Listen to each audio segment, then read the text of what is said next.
Wi-Fi off, right?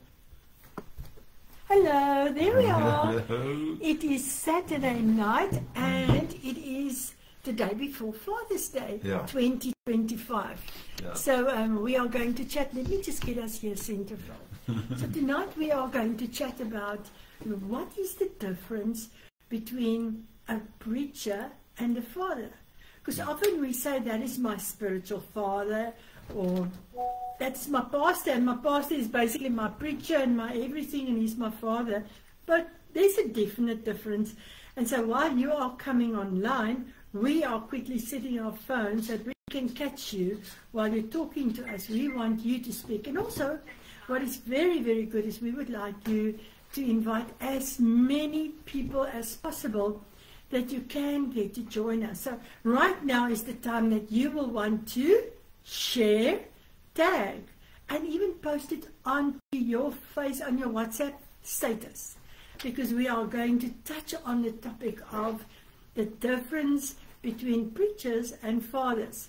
And yeah, I'm glad I'm not a father. I think it's quite a hectic thing to be a father, because you are a father. I think Sean is actually Father Abraham. You know, the Bible talks about Father Abraham. This is Father Abraham, who had many sons. And so he's going to talk about his many sons in his life. Yeah, I think you know, somebody once said that how do you train a father when your wife is pregnant? How do you train that father? How do you become a father if you're not a father yet? No. How do you train a father to become a father? You can't train it. It's on-the-job training. And remember, you can only be a father when you are a father. It makes a lot of sense, doesn't it? Yeah. You know, I just watched this big rugby player who recently, his wife gave birth. Don't know who he is. But here's this big man, and he's standing there with this tiny little human being that his wife just gave birth to, and he holds this baby, and the tears were streaming down his face.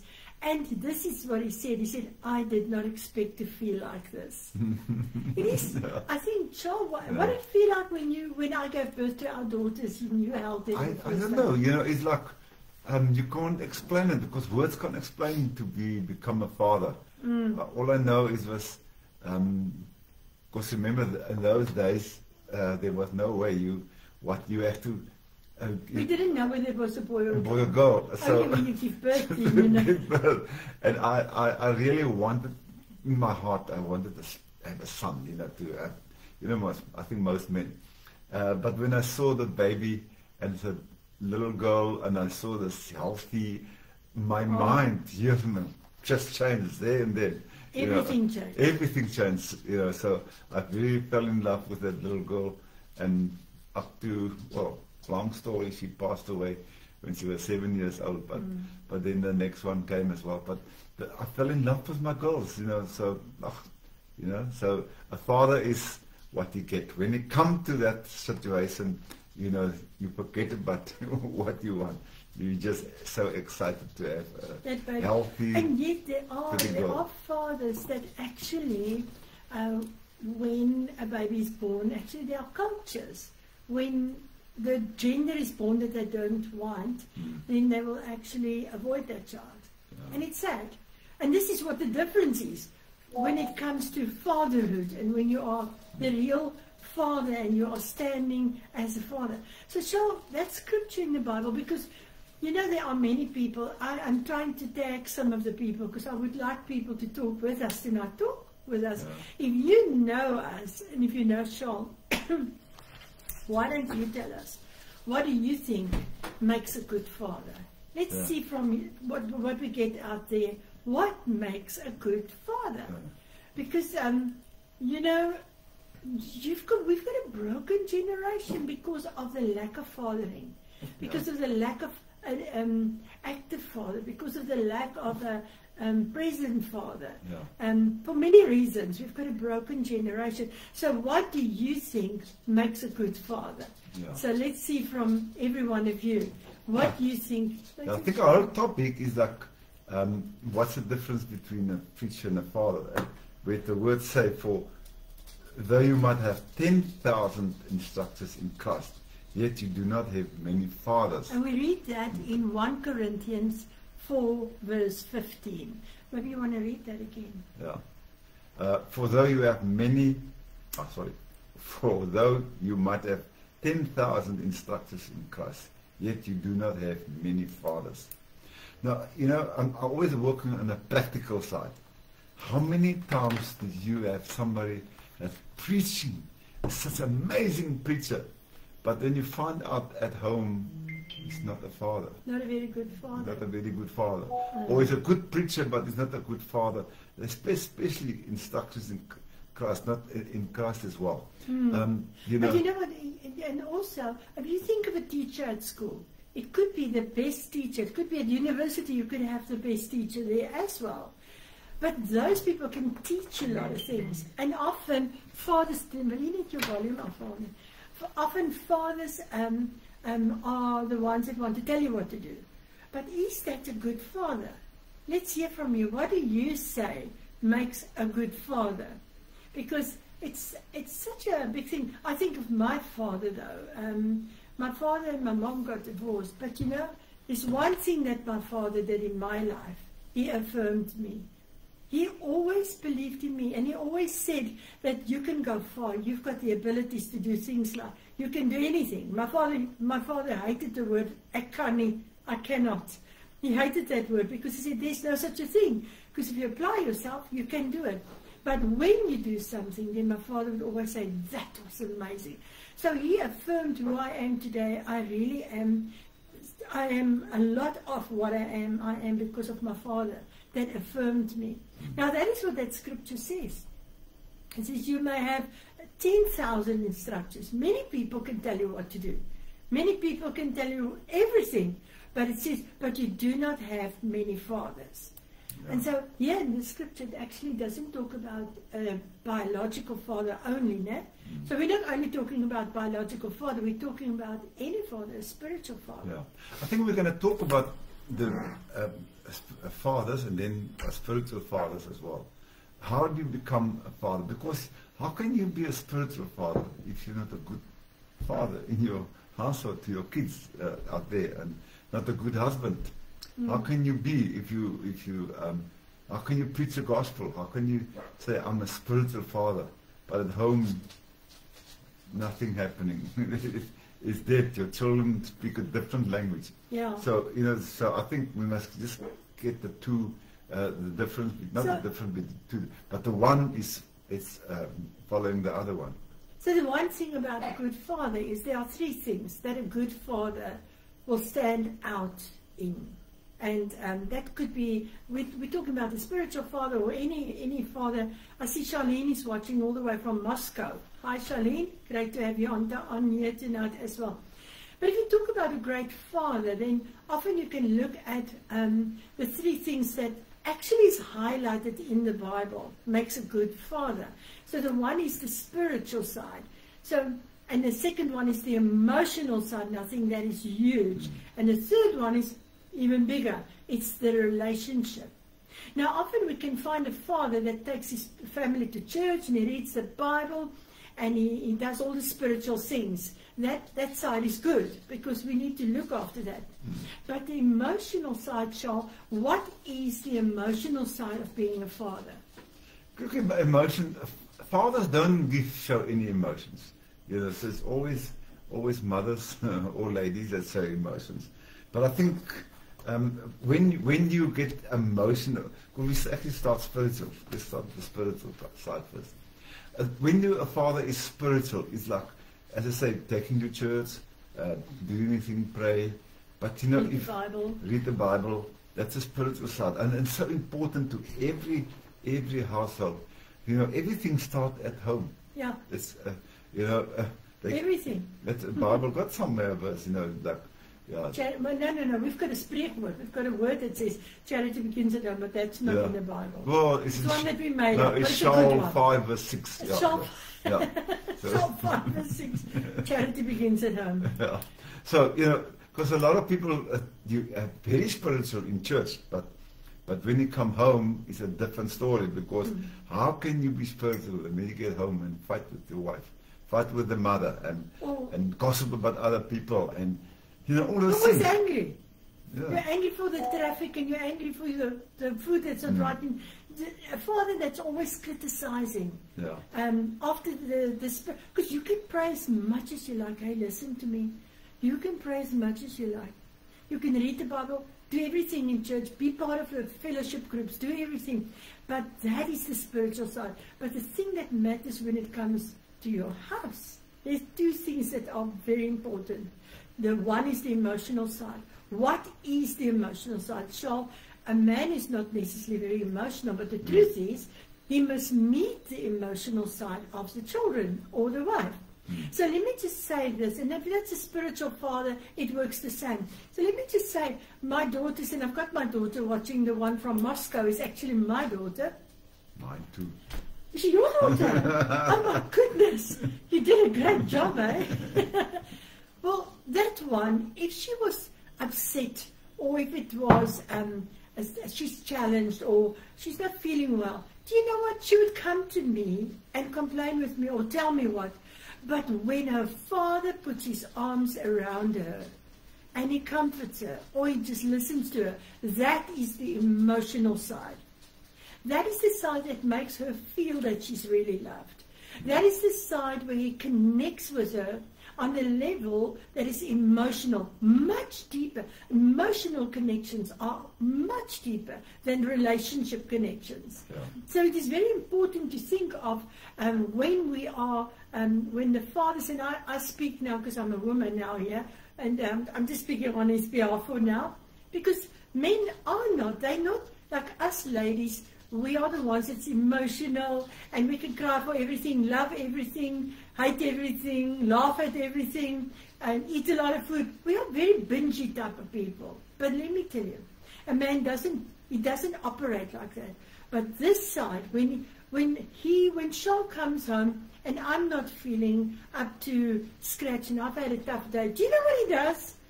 He doesn't say to me, okay, you are now just playing up, go and pull yourself together, we're going somewhere. I'd love to say it. Don't be like that. No, he would say to me, can I make a coffee? Just now, we had a hectic day before we started this, and he said, can I make you coffee?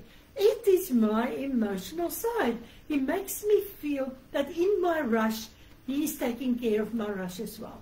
He's making sure that that's okay. Yeah. And he did the same with the girls. Now, the other side, so I remember with our daughters, is that when we buy new dresses, when they were little and they bought new dresses and they get dressed, the first thing my girls would do after they got dressed, they run to their daddy. And you know what he does?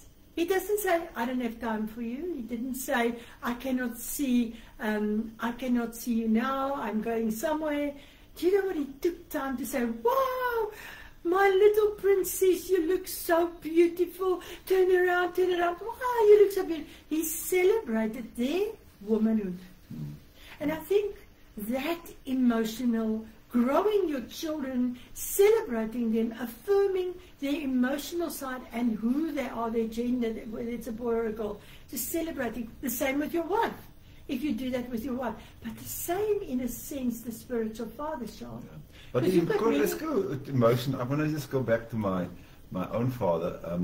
Marianne grew up differently than me. My father always used to say, I don't think you will be able to do it. One time when I was still a teenager, I wanted to fix my bicycle, and he said, no, I'm going to ask your cousin. You know, my cousin was the same age as me. So because you don't know how to fix it, your cousin will know. It hurt me so much. It's put me back, that put me emotionally back. That for the rest of my life, if I wasn't married to Marianne, then because she lifted me up and but that made me so always always stick to my mind. Oh, I won't be able to do it. Yeah. And the funny thing is, my father, when I was 50 already, or 45, I think 45, my father came to stay with us because my mother passed away and he was in his 80s. So I was mixing concrete at the back of the house, and me and another guy was mixing concrete, and he came outside and said, what are you doing? I said, no, I'm going to lay a concrete slab here. He said, can you do it?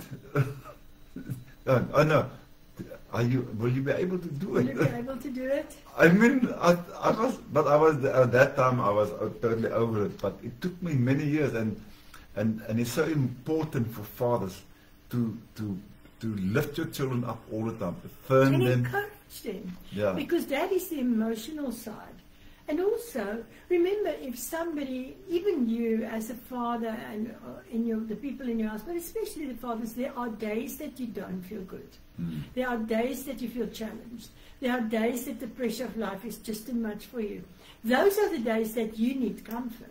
Yeah. You need to be appreciated. You need to be encouraged. You need to be loved. So much more the people in your home. Yeah. And remember this. I always think about the times that Charles has taken with the girls. I know that Heather is totally different than Charlene in personalities. But he would take time with each one of them, and they're different. But he would take time with them and do things with them. And of course, they can drag the house down in the morning, throwing water at each other or whatever. But that was filling a tank that's full of emotions. Now, because Charles is a man, and he thinks like a man, and there are men watching, and your fathers are watching, the sons are watching, the spiritual fathers are watching, listen to me. God made you like that. Isn't that so cool? You don't have to be different. And us ladies and the rest of the family, we must appreciate that that man is made like that. So if he loves on you, it's a good thing. He's not normally wired to do that kind of thing. He's normally wired to ignore and to walk away. No. But the more he does it, the more we need to appreciate that. So let's just quickly look before we go on about the relation, because there are three sides. Remember, we're going to talk about the spiritual, the emotional, and the relationship. Now, relationships is so important. We hear often of people where the children don't talk to the parents, and the parents don't talk to the children, and the grannies and family. Relationships. Hey, Shaw. Yeah, the father. And also again the father. I mean, the father kind of. Remember, I always say that the father, a man wants to come home where he's respected. Now, now I don't know. A lot of people think everybody must bow down when they fall on their face when the father walk in, or the spiritual father walk. That's not what it is. It's a father like to hear that. Wow, thank you very much. You've done such a great job. Well, thank you. Thank you is one of the biggest things for any father to respect. And he wants to be asked. A father wants to be asked, is this okay that we do it? How do you feel about it? Because somehow the family, us, the woman, and the children, and even the outside families, we have a tendency to walk over the father, to ignore the father of the house.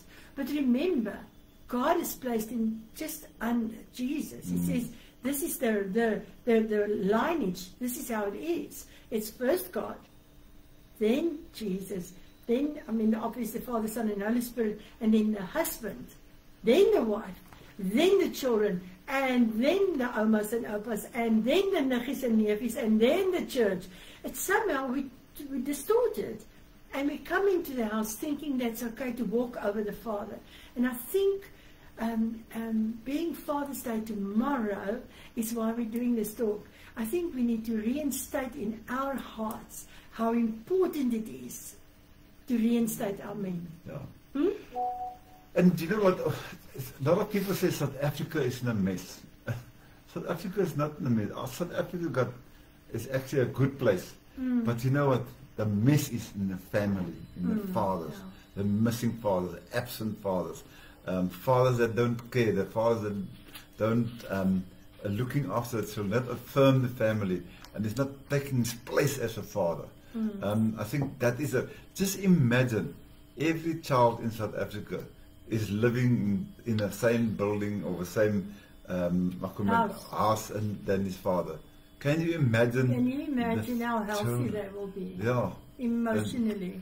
Yeah. Big time. So in the house, now spiritual leadership in the house for the fathers. Now, often us ladies, we take the role because we have sort of minimized the male role in the house. So we sort of minimized the power of a father in the house. We minimized what God wants. Yes. I always look at a picture like this, and this is why I got my hand like this. If this is the husband, and for now I'm just going to talk about the husband for this explanation's sake. Yeah. If this is the husband, and this is the wife, and this is the children, these are the children, then the husband comes, the Bible says he is the protector. The protector. He does this. He covers the wife and the children. He covers them. He closes them. He protects them. Yeah. And the Bible says he's also the one that provides for them. And he's the one that actually leads the home in the right direction. Why? Because he's here. He's covering them.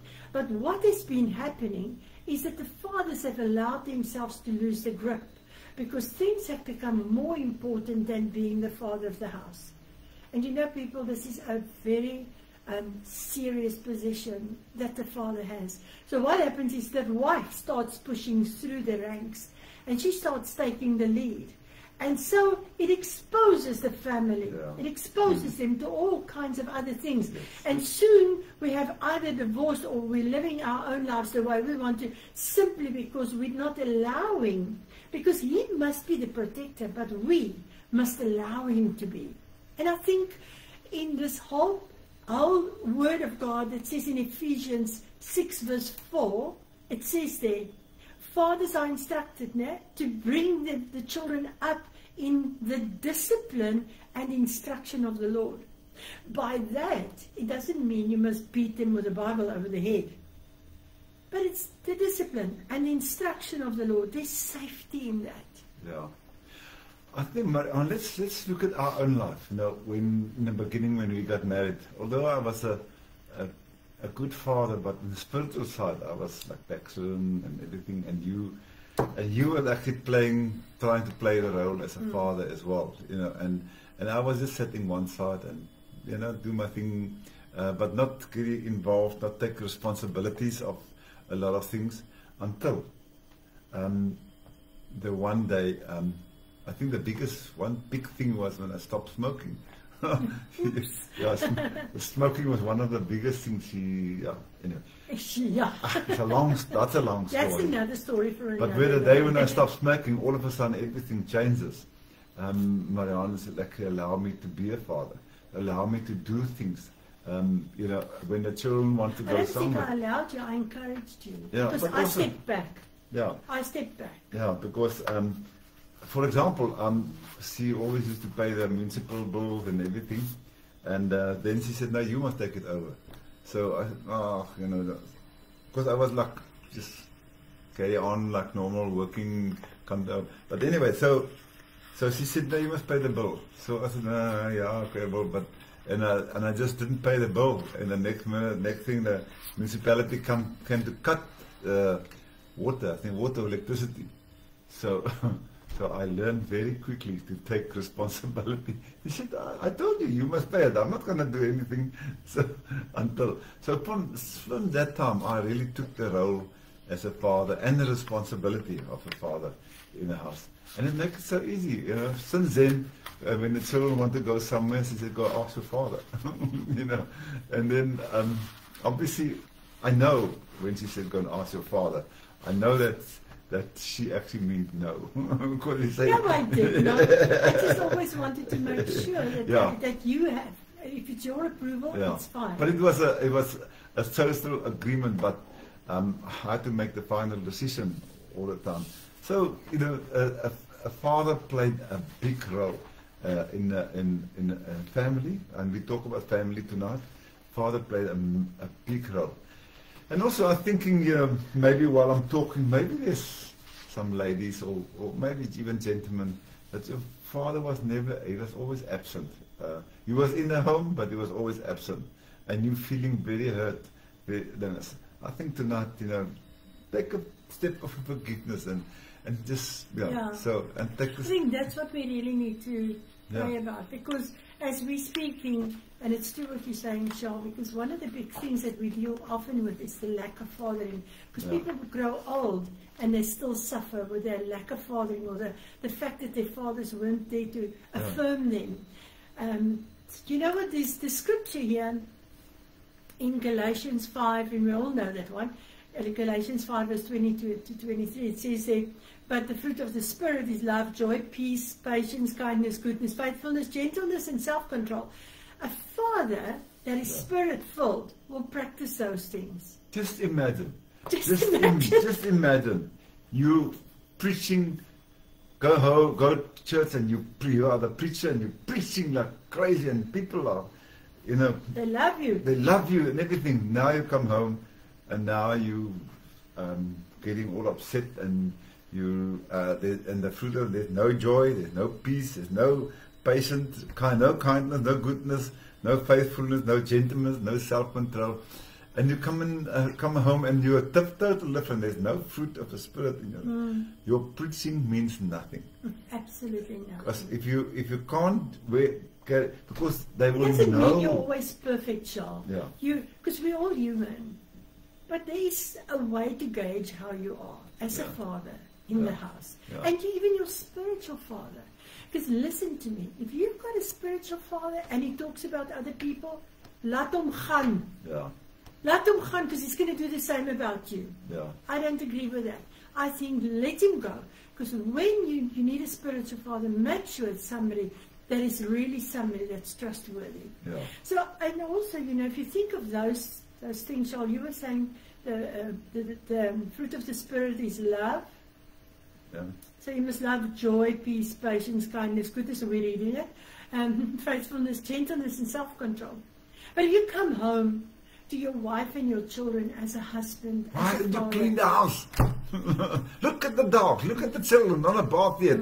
You know, the fruit of the Spirit, just imagine, if you come home and you say, hello everybody, oh, I'm so glad to see you, it's so nice to see you, and I'm missing you today. Do you know how many fruit of the Spirit? Love, joy, common happiness, and you bring in peace in the house, and even if the house is not cleaned, and the dogs are, and the children are not bathed yet, you patience, you know, and your kindness. What can I do for you? It's kindness, goodness, and faithfulness, because they know you're coming home. There's so many things. You do one sentence, you can actually in one being the whole in fruit one of the good Spirit. attitude, you can change everything. Now, what does a father do as well? Now, this is a spiritual father and a normal father. We're talking about the family. A father speaks life into his people. Yes, yeah. I think if you just think about it, this is what I said right from the beginning. My father affirmed me. My father is now gone to be with the Lord. But about 3 years before his death, I still said to him, what about me doing this? And he said, you can do it. Because he affirmed me. He believed in me. He was one of my biggest cheerleaders. So if you affirm even your spiritual sons, Sean, you've got a whole lot of spiritual sons. Yeah, and they hang around you like flies, man. Genade. Yeah, my will, page of my will is that much, you know, all the names. All the names, they are just there. And he's going to say at the end of the page, I'm thinking of you.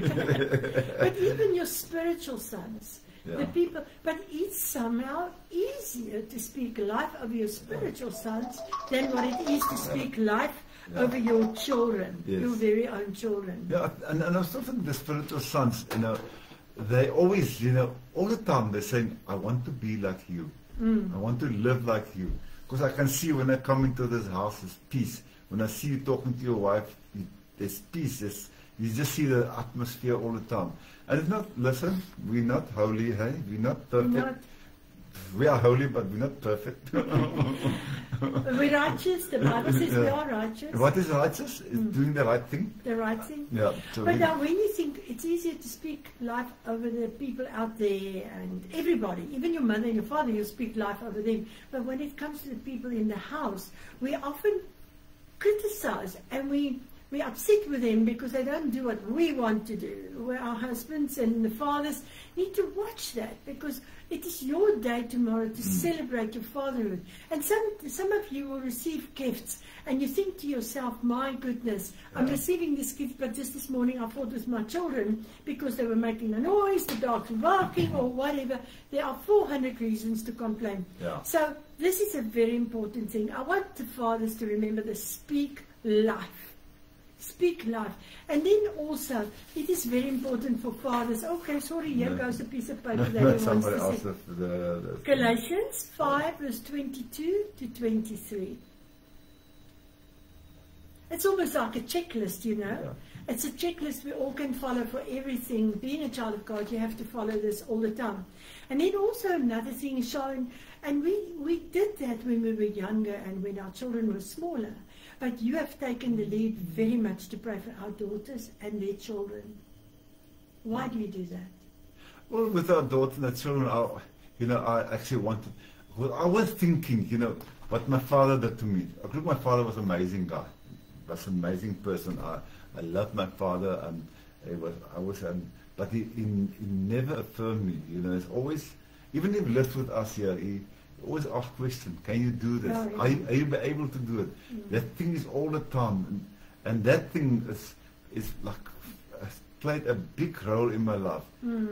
Thank God I was married to this lady next to me because she said, "No, you can do it. You can do it."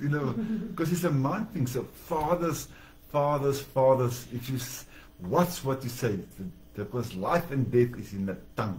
Whatever you say to your children, whatever you say, it's so important that you're saying the right thing, saying the thing that will affirm them, that will make them feel good. Because people out there can say whatever they want to their children, but when you, of us as fathers, say the wrong thing or say the negative thing, it sticks with them for the rest of their life. Those words, they hurt. Yeah. I think a father's words, they hurt more than a mother's words, and it sticks around. But you and I, we were watching a young man, his son was with us, and the son wanted to do something, and the father allowed him to do it. And I'm just looking at this, when he walked into my room this morning, and he's so, what is this? What is this about? And the father explains everything. That's a good father. Also, a good father will allow his son or his daughter to make mistakes. People, you made many mistakes. We all make mistakes. So, if you are a spiritual father, and I'm really saying this with reverence to the spiritual fathers, because there are not many. The Bible says there are not many. Be careful that you don't stop the growth in your children and in your spiritual children and in your family. Be careful that you don't become the God over who they should be. Yeah. Because every person, though, like we've got two daughters and they are so different, and they've got children and their children are all four different. And we've got spiritual sons and daughters and they are different. Nobody, there's no clone exactly of each other. So that is why we are in such a, even speaking to you all here tonight, it's such a privilege to speak to you, because you cannot just take it for granted that you have the right to speak into other people's lives. It is a privilege. And so when you speak, you must always remember what the Word of God says. You are here to encourage. You are here to uplift. You are here to help grow. And you know the only way to make somebody grow is to allow them to make mistakes.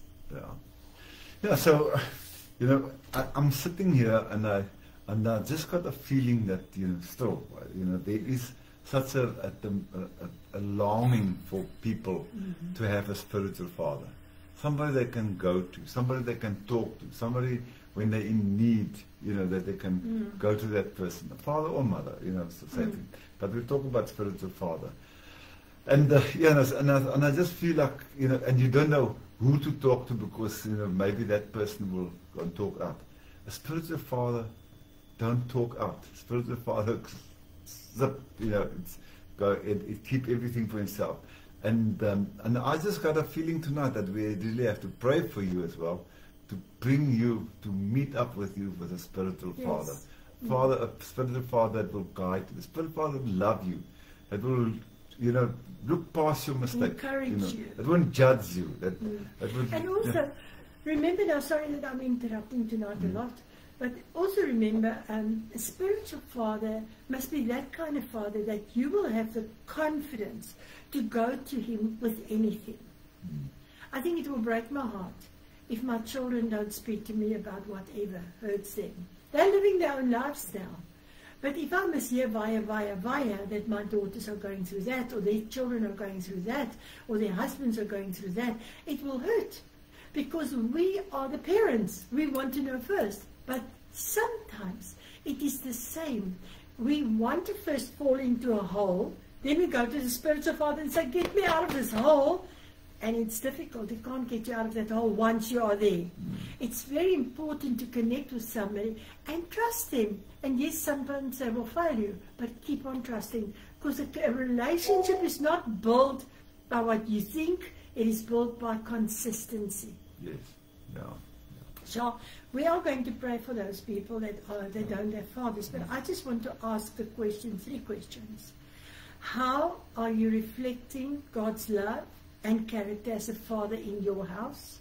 Or if you are a spiritual father or a spiritual mother, how are you reflecting God's love and character as a father? Remember, what is character? Character is that thing that you do that is right when nobody sees. That's character. Character is a lot more than just saying things, because we can quote the Bible, but character is the thing that sets you apart. You don't steal, you don't lie, you don't gossip, you don't walk naked down the street, you don't, whatever. There's a lot of things that's character. Character is something you can actually build on. You can enlarge your character, you can grow it. Now, when I think of how am I reflecting God's character, it's even more important. Second one is, how am I prioritizing spiritual growth in my family? Because you know what we find, there are many people with boats, for argument's sake. And they say, tomorrow is a beautiful day, it's Father's Day, let's go out on the river. And then, voila, they go. Next week, it's a cold day, let's go stay at home, we're going to make a braai. Next week, it is a weet nie wat nie. And they miss fellowship groups, and they miss everything, because life becomes more important than growing in God. And sometimes I think, fathers, you've really been setting that example hard in our home. And the third one is, do I lead by example? I once listened to a story of a little girl in the snow. It was snowing, and she was looking for her father, and she couldn't find him. And so eventually she ventured out the house, and then she saw his footsteps, and she followed the footsteps. And then eventually she got to the pub, and there he was sitting in the pub drinking. Well, not wrong, I'm just talking about the story. And then as she got there, he said to her, what are you doing here? She said, Daddy, I couldn't see you, so I followed your footsteps. Well, this is a serious thing. People don't see you, but they follow what you do. Doesn't matter what you say, they will follow what you do. Yeah. That was the last question. And so what are you going to pray for the people? We're all going to pray. So to finalize, so how are we going to live like fathers? Jesus needs fathers out there. God needs our fathers. God needs people that can be live like fathers. Not find fault in every little thing. Live by the fruit of the Spirit. Every goodness, kindness, long suffering, everything. God is waiting. That's all what God needs, because He said, the harvest is big, but the workers are few. I want to say the harvest is big and the fathers are few. That's what is. And it's a very serious sermon tonight. Yeah. I think we need to laugh a little bit. And there's people out there. Everybody listening to this. If I say fathers, let's talk about mothers and fathers, spiritual fathers and mothers. There's people out there that need you, that need your love, that need your kindness. They need your ear. I need you to listen to them. Just listen. They just want you to listen to them. They need your ear. Because it's one thing to just give advice all the time, but it's another thing just to listen to what people say. And you are. So before we're going to pray now, we just want to say to everybody out there, make every effort. Tomorrow, it is Father's Day.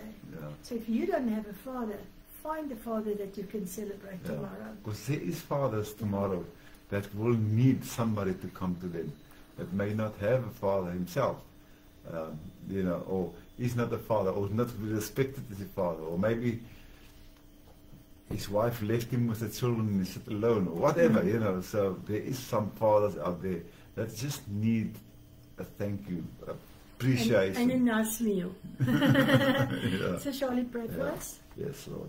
Father, as we sit tonight, Lord, I thank you that again, as we're sitting here, Lord, hallelujah, Lord, I pray for fathers out there tonight, Lord. I pray for fathers, Lord, that you will guide them, Lord. Hallelujah. Our country, our world need fathers, hallelujah. Our children need fathers. Fathers that will guide them. Fathers that will influence them, Lord. Give them character, Lord Jesus. Hallelujah. Lord, I pray that the Holy Spirit will help. That the Holy Spirit will come in tonight into homes where fathers is.